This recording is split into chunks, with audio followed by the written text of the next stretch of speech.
বুঝি এখনো খেতে দিল না। আজকে কি না খেয়ে থাকতে হবে? ও বড় বৌমা, কিছু কি খেতে দেবা, নাকি আজকে না খেয়ে থাকতে হবে? আপনার কি খাওয়া ছাড়া কোনো কথা নেই? এত খাই খাই করেন কি জন্য? আপনার ছোট ছেলের বাড়িতে যেতে পারেন না? আমি কখন কাই কাই করি? দুপুর গড়িয়ে বিকেল হতে গেল, তাই বলছিলাম আমারও তো খিদে লাগে। বয়স হয়েছে বলে কি আমার খিদে লাগতে নেই? আপনার ছেলে বাড়ি নেই, তাই আজ রান্না করিনি। ঘরে মুড়ি আছে, সেটা খেয়ে থাকবেন। আর বেশি খাই খাই করলে সোজা ছোট ছেলের বাড়ি চলে যাবেন। ছোট ছেলের নিজেরই চলে না, সে আমাকে খেতে দেবে কি করে? কেন, আপনার ছোট ছেলে কি না খেয়ে থাকে? গিয়ে দেখেন, সে আর তার বউ ভালোই আছে। বড় ছেলের অনেক বড় ব্যবসা, কত কষ্ট করে ছেলে মানুষ করেছি। না খেয়ে না পড়ে ছেলে মানুষ করেছি, আজকে তার পরিণতি দেখতে পারছি। ছেলে মানুষ করেছেন বলে মাথা কিনে নিয়েছেন নাকি? আপনার ছেলে নিজের যোগ্যতায় এত বড় ব্যবসায়ী হয়েছে, আপনার কোনো অবদান নেই। কি বললে বৌমা? আমার কোনো অবদান নেই? যখন বিমলের বয়স 8 বছর, তখন ওর বাবা মারা গেছে। তারপর আমি 2 ছেলেকে নিয়ে কত কষ্ট করেছি সেটা আমি জানি। একা তো বড় ছেলেকে মানুষ করেননি, ছোট ছেলেকেও মানুষ করেছেন। কিন্তু আপনার কথা শুনলে মনে হয় বড় ছেলেকেই আপনি মানুষ করেছেন। আমি তা বলিনি বৌমা। নিখিলের অবস্থা খুবই খারাপ, ওর ঘরে চাল দিয়ে পানি পড়ে, থাকার জায়গাও নেই, তাই তোমাদের এখানে পড়ে আছি। দেখুন মা, আমি অত বুঝি না। আপনি এখান থেকে আপনার ছোট ছেলের বাড়িতে গিয়েও থাকবেন। তাই যাব, এত কথা শুনে এখানে থাকতে ভালো লাগে না। দেখো তো আমার জ্বর আসছে কিনা, শরীরটা কেমন যেন করছে। হ্যাঁ গো, বেশ গরম। তুমি শুয়ে থাকো, আজকে আর কাজে যেতে হবে না। কাজে না গেলে খাবো কি? একটা দিন কাজে না গেলে সেদিন আর উনুন জ্বলে না। কি আর করবে বলো, আমাদের কপালটাই খারাপ। ওইদিকে তোমার দাদা গ্রামের সেরা ধনী, আর আমরা কাজ না করলে খাওয়া জোটে না। তাই ভাবি, কি কপাল নিয়ে যে জন্মেছিলাম। ঘরে আজকের মতো কোনো খাবার কি আছে? অল্প একটু পান্তা ভাত আছে, এই ছাড়া আর কিছু নেই। আজকে এটুকু দিয়ে চালিয়ে দেব, তোমার আজ কোথাও যেতে হবে না। আমি এত চেষ্টা করি, তবু কেন যেন কিছুই করে উঠতে পারছি না। ছোটবেলা থেকে শুধু কষ্টই পেয়ে গেলাম, এখনো কষ্ট করেই জীবন চলছে। সুখ মনে হয় আমার ভাগ্যে নেই। কপালের দোষ গো, তোমার দাদার দিকে দেখো, একটার পর একটা দোকান, বড় পাকা বাড়ি। আর আমরা একটা ঘর, সেটাও ঠিকঠাক করার টাকা নেই। আমার মা দাদার বাড়িতেও শান্তি নেই, কত কথা শোনে। বৌদি মায়ের সাথে খুব খারাপ ব্যবহার করে। আমি হতভাগা, মায়ের জন্য কিচ্ছু করতে পারছি না। মাকে যে এই বাড়িতে নিয়ে আসবো, রাখবো কোথায়? মায়ের বয়স হয়েছে, শরীর দুর্বল, এত কথা সহ্য করা তার পক্ষে সম্ভব না। দেখি মায়ের জন্য কিছু একটা করতে হবে। দেখো, কিছু করতে পারলে তো ভালো। কখনো কখনো মনে হয় দূরে কোথাও চলে যাই, যেখানে কোনো চিন্তা থাকবে না। এই কথা আর মুখে আনবে না, একদিন না একদিন দেখো আমাদের ভাগ্য ফিরবেই। হ্যাঁ গিন্নি, তুমি আমার একমাত্র ভরসা। তুমি না থাকলে হয়তো এতদিনে ভেঙে পড়তাম।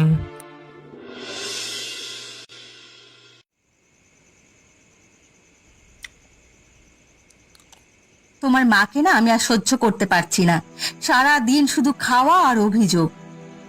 মার তো বয়স হয়েছে, হয়তো বয়সের কারণে এমন হয়ে গেছে। খাওয়ার জন্য সারা দিন শুধু ঘ্যান ঘ্যান করে, এমন করে বলে যেন মনে হয় খেতে দিই না। সারাদিন আমি বাড়ি থাকি না, এত রাত করে বাড়ি এসে আর অভিযোগ শুনতে ভালো লাগে না। অনেক পরিশ্রম করতে হয়, বুঝলে তো। তুমি পরিশ্রম করো, আর আমি কি শুয়ে বসে থাকি নাকি? আমি সেটা বলিনি, তুমি শুধু শুধু রাগ করছো। তুমি মাকে সময় মতো খেতে দেবে, দেখবে মা আর কিছু বলবে না। তুমি বলতে চাইছো আমি মাকে খেতে দিই না? এই দেখো আবার রাগ করে। বিমল, বাবা কখন বাড়ি এসেছিস? বৌমা বলল তুই নাকি বাড়ি ফিরবি না। বাড়ি ফিরবো না কেন? আমি কি কোনোদিন বাইরে কোথাও থাকি নাকি? এ কি মা, আপনি এখানে কি জন্য? বৌমা, তুমি বললে আজ রান্না হবে না, এখন দেখছি মাছ মাংস সব রান্না করেছো। ভেবেছিলাম মা, কিন্তু আপনার ছেলে না খেয়ে ঘুমোতে পারে না, তাই বাধ্য হয়ে রান্না করতে হলো। মা, এখন তুমি যাও তো। এই রাতে আর তোমাদের বউ শাশুড়ি ঝগড়া শুনতে ভালো লাগছে না। ভুল হয়ে গেছে বাবা, আমি চলে যাচ্ছি, একটা কথা বলে যাচ্ছি। সারাদিন আমাকে খেতে না দিয়ে তোরা এখন মাছ মাংস দিয়ে ভাত খাচ্ছিস, তোদের কোনো দিন ভালো হবে না। আপনি এখানে এসেছেন অভিশাপ দিতে? নালিশ আর করবো কার সাথে? আমি বিধবা মানুষ, মাছ মাংস খাই না। তোরা কি আমার এক মুঠো শুকনো ভাতও দিতে পারিস না? মা, তুমি এখান থেকে যাও, একটু পরে আমি তোমাকে ভাত দিয়ে আসবো। আর ভাত দিতে হবে না, আমার খিদে মরে গেছে। তাহলে দাঁড়িয়ে কেন এত বকবক করছেন? আচ্ছা, আমি চলে যাচ্ছি।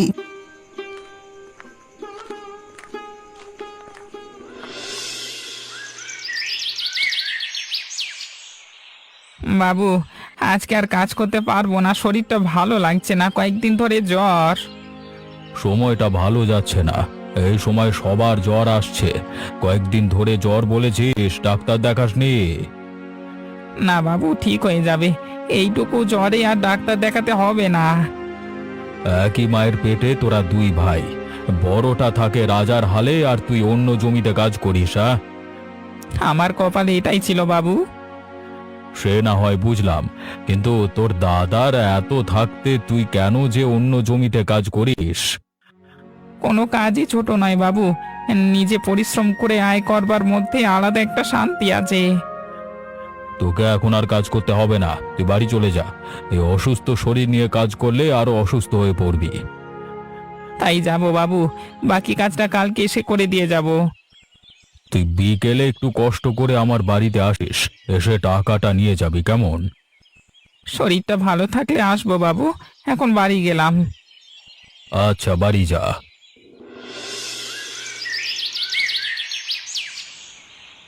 কে বাইরে? ছোট বৌমা, আমি।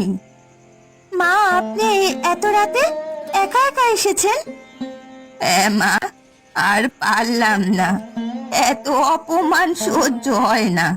বিমলের বউ যে ভাষায় আমার সাথে কথা বলে, আমি আর থাকতে পারলাম না। মারে, তোদের দুয়ারে আমায় একটু আশ্রয় দিবি? এ কি কথা বলছেন মা? আসুন আসুন, ভেতরে আসুন। নিখিল কোথায় মা? সমরেশ বাবুর বাড়ি গেছে, ও বলেছিল টাকা দেবে, তাই গেছে। আপনি কি কিছু খেয়েছেন মা? দুপুরে শুকনো ভাত জলে ভিজিয়ে খেয়েছি। দুমুঠো শুকনো ভাত খেতে দেয় বলে কত জাটালাতি খেতে হয়। আপনি এখন থেকে এখানে থাকবেন মা, আমাদের যদি একবেলা খাবার জোটে আপনারও জুটবে। এই বয়সে এসে কারো বোঝা হয়ে যায়, সেটা বড় কষ্টের। এই বয়সে এসে আশ্রয়ের খোঁজে দুই বাড়ি ছুটে বেড়াতে হয়। মা, এখন থেকে আপনি আর আমি এই ঘরে থাকবো, আপনার ছেলে বারান্দায় থাকবে। হাতে কিছু টাকা পয়সা হলে আপনার ছেলেকে বলবো আরেকটা ঘর তুলতে। ছেলেটা আমার কত কষ্ট করে, আমি এসে আরো কষ্ট বাড়িয়ে দিলাম। বেঁচে থাকতে যেন ছেলেটার ভালো কিছু দেখে যেতে পারি। আসলে আপনার ছোট ছেলের কপালটাই খারাপ, এক ভাইয়ের বড় ব্যবসা আর এক ভাইয়ের দুবেলা খাবার জোটে না। উপরওয়ালার কাছে প্রার্থনা করি আমার ছেলের সব কষ্ট যেন দূর হয়ে যায়। মা, ঘরে কচুর শাক আর পান্তা ভাত আছে, আপনাকে খেতে দিই মা। দে মা, শান্তি করে কটা ভাত খাই। আরে বিমল, কেমন আছো? অনেকদিন পরে দেখা হলো। সমরেশদা, ভালোই আছি। কাজকর্মের চাপে বের হওয়াই হয় না। হ্যাঁ, ব্যবসা তো তোমার এখন বেশ ভালোই চলছে শুনলাম। ব্যবসা তো চলছে, কিন্তু চিন্তাও কম না। অনেক দায়িত্ব এখন আমার কাঁধে। দায়িত্ব তো থাকবেই ভাই, তবে কষ্ট না করলে কি আর সুখ আসে?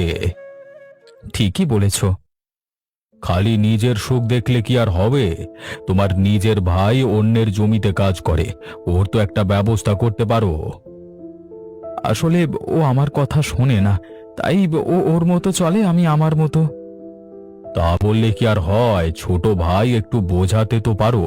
তাছাড়া নিখিল কথা শোনে না, এটা আমার ঠিক বিশ্বাস হলো না। দেখো সমরেশদা, নিখিল আমার ভাই, তাই ওকে তোমার থেকে আমি একটু বেশি জানি। ওর জন্য খারাপ তো লাগে, কিন্তু আমারও সংসার আছে। শুধু ভাইয়ের জন্য তো সবকিছু ছেড়ে দেওয়া যায় না। এক সময় তুমিও কষ্টে ছিলে। তোমার মা কত কষ্ট করে তোমাদের মানুষ করেছে। এখন সেই মা তোমার ঘরে এক মুঠো ভাত পায় না, এটা কি ঠিক? দেখুন দাদা, আমাদের পারিবারিক বিষয় নিয়ে আপনার কথা না বলাই ভালো। তা অবশ্যই ঠিকই বলেছ। নিখিলটার জন্য খুব খারাপ লাগে, তাই কথাগুলো বললাম।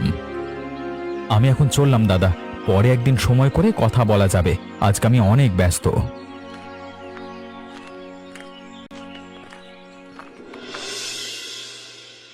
সমরেশ বাবুর কাছ থেকে পাওনা টাকা সহ কিছু টাকা ধার নিয়েছি, পরে ওনার জমিতে কাজ করে পরিশোধ করে দেব। ভালোই করেছো। দেখো ঘরটা ঠিক করতে পারো কিনা। বৃষ্টির জল পড়ে আর তখন ঘরের কোণে চুপচাপ বসে থাকতে হয়। হ্যাঁ, ঘরটা ঠিক করতে হবে। ভাবছি কাল থেকেই কাজটা শুরু করে দেব। ভালোই তো, যতদিন ঘরটা ঠিক না হয় ততদিন না হয় মা ওই বাড়ি গিয়ে থাকবে। না না, আমি আর ও বাড়ি ফিরে যাব না। ঘরে যদি জায়গা না হয় আমি বাইরে থাকবো, তাও ও বাড়ি আর যাব না। কি করা যায়, মা তো যেতে চাইছে না। আচ্ছা মা, তোমাকে যেতে হবে না। আমাদের যদি দাঁড়ানোর জায়গা থাকে তাহলে তোমারও থাকবে।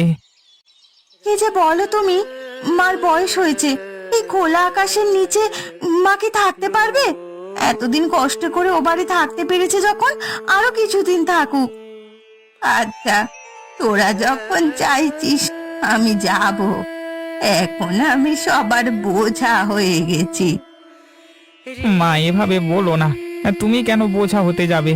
তোমার সেবা করাই তো আমাদের ধর্ম। আমি কাজে গেলাম, আসতে দেরি হবে। আচ্ছা মা, সাবধানে যাব।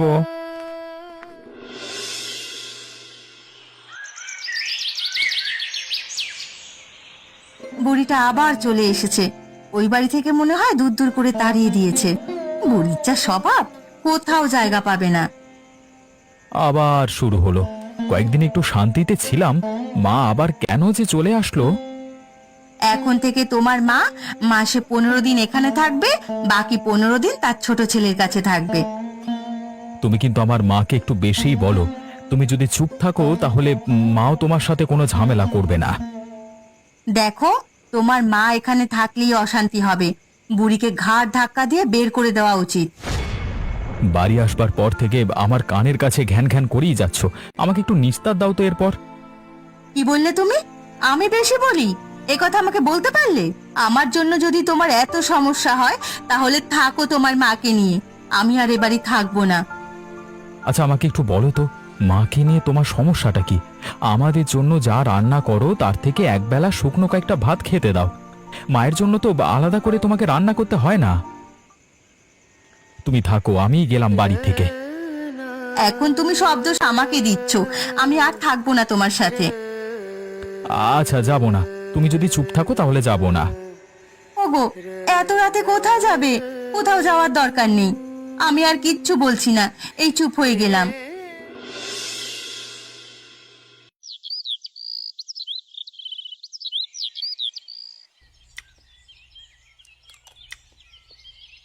কতদিন পর তোমাকে একটু ভালোভাবে খেতে দিতে পারলাম। উপরওয়ালার কৃপায় এখন কিছুটা সচ্ছলতা এসেছে। হ্যাঁ গিন্নি, সমরেশবাবুর দয়ায় এখন অনেকটা গুছিয়ে উঠেছি। উনি যদি দোকানের ব্যবস্থা না করতেন আজও কষ্টেই থাকতাম। ওনার মতো মানুষ এ যুগে খুব কম আছে। এখন দোকানের আয়ে ভালোভাবেই চলছে। ওনার ধার কিস্তিতে পরিশোধ করব।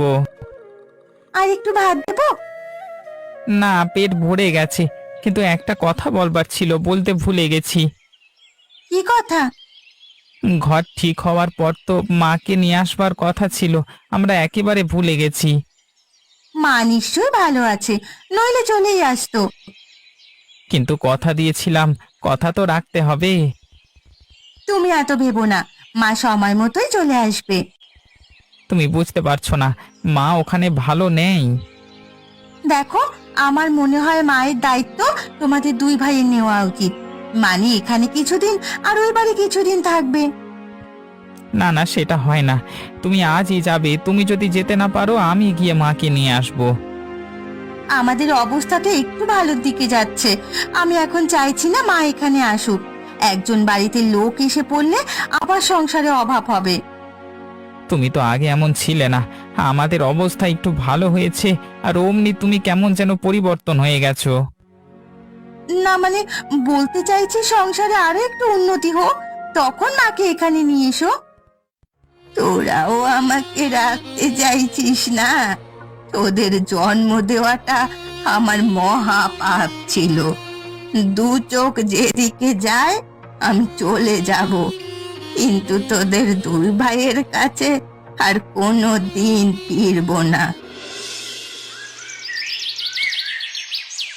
নিখিলের মা মনে হচ্ছে এই অসময়ে একা একা কোথায় যাচ্ছে। কাকিমা ভালো আছেন? এই দিক দিয়ে কোথায় যাচ্ছেন? আমি ভালো নেই বাবা, আমার দুই ছেলের কেউ আমাকে আশ্রয় দিল না। ভেবেছিলাম ছোট ছেলে আমাকে কোনোদিন অবহেলা করবে না, কিন্তু বুঝলাম সেও পর হয়ে গেছে। কি হয়েছে কাকিমা? নিখিল যাতে ভালো থাকে আমি সেই ব্যবস্থা ওকে করে দিয়েছি। নিখিলকে তো আমার কখনো খারাপ মনে হয়নি। আমার ছোট বৌমা চাইছে না ওদের সাথে থাকি, এমনটা আগে ছিল না। কাকিমা, আপনি আমার সাথে চলুন। এখন থেকে আপনি আমার বাড়ি থাকবেন। আমার বাড়িতে আপনার কোনো অযত্ন হবে না। বাবা, তা কি করে হয়? যেখানে আমার নিজের ছেলেরা জায়গা দিচ্ছে না, সেখানে আমি কি করে তোমার বাড়ি থাকবো? লোকে খারাপ বলবে বাবা। আপনি একদম দুঃখ করবেন না। মনে করবেন আমি আপনার আর এক ছেলে। আপনার নিজের ছেলেরা আপনাকে জায়গা দেয়নি তো কি হয়েছে, আমি তো আছি। তোমার মতো মানুষ কজন হয় বাবা? এখন আপনি চলুন আমার সাথে। ঠিক আছে, চলো বাবা। ব্যবসা কেমন চলছে নিখিল? ভালোই চলছে, আপনার জন্য আজকে আমি মাথা তুলে দাঁড়াতে পেরেছি। তোর মা কেমন আছে? তোর মা যাতে ভালো থাকতে পারে সেই চিন্তা করেই তোকে আমি সাহায্য করেছি। মা ভালোই আছে, দাদার বাড়িতে আছে। কয়েকদিন পরে মাকে আমার বাড়িতে নিয়ে চলে আসবো। মা কোনোদিন ভাগের হয় না রে।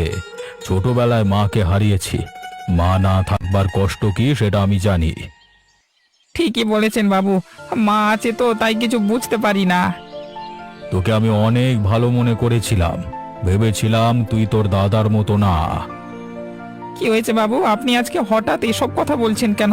আমি কি কোনোভাবে আপনার মনে আঘাত দিয়েছি?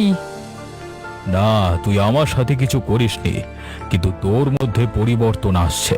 আমার কেন জানি মনে হচ্ছে তোর মাকে আগের মতো আর ভালোবাসিস না তুই। আমার মাকে আমি আগের মতোই ভালোবাসি, আমি আজই মাকে নিয়ে আসবো।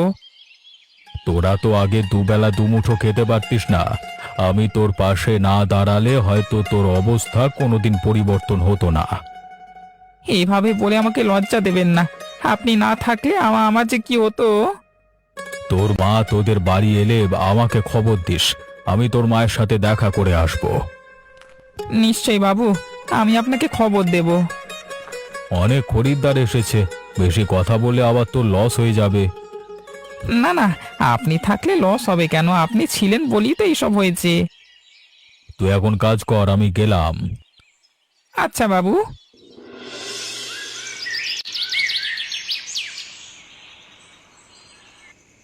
বুড়িটা এবার দূর হলো, শান্তিতে নিঃশ্বাস নিতে পারছি।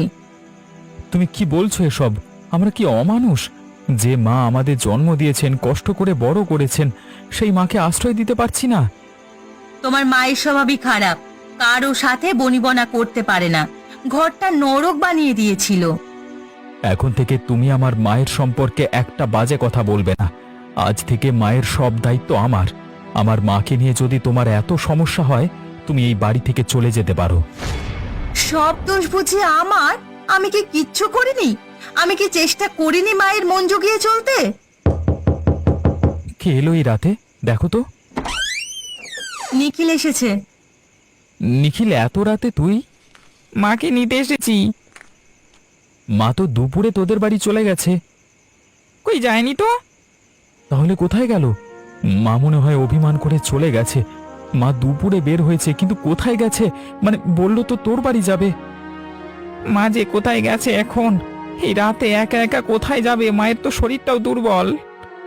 চল চল নিখিল, চারপাশটা খুঁজে দেখি, হয়তো কারোর বাড়িতে আছে। মা কখনো কারোর বাড়ি যায় না, কোনোদিন কোনো অভিযোগ কারোর সাথে করে না।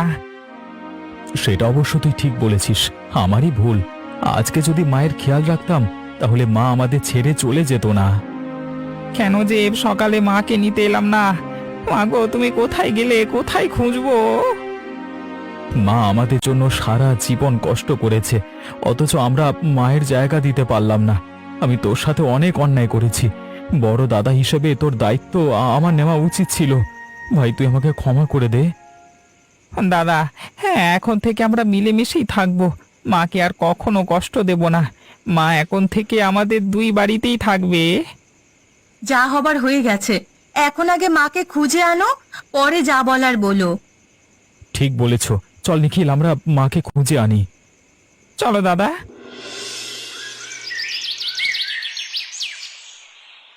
সারা রাত ধরে মাকে খুঁজলাম, কোথাও পেলাম না। মাকে চিরদিনের জন্য আমাদের ছেড়ে চলে গেছে। নিজের কাছে খুব অপরাধী লাগছে। কেন যে মাকে দুদিন আগে নিয়ে আসলাম না? আমার জন্যই এমনটা হলো। সব দোষ আমার।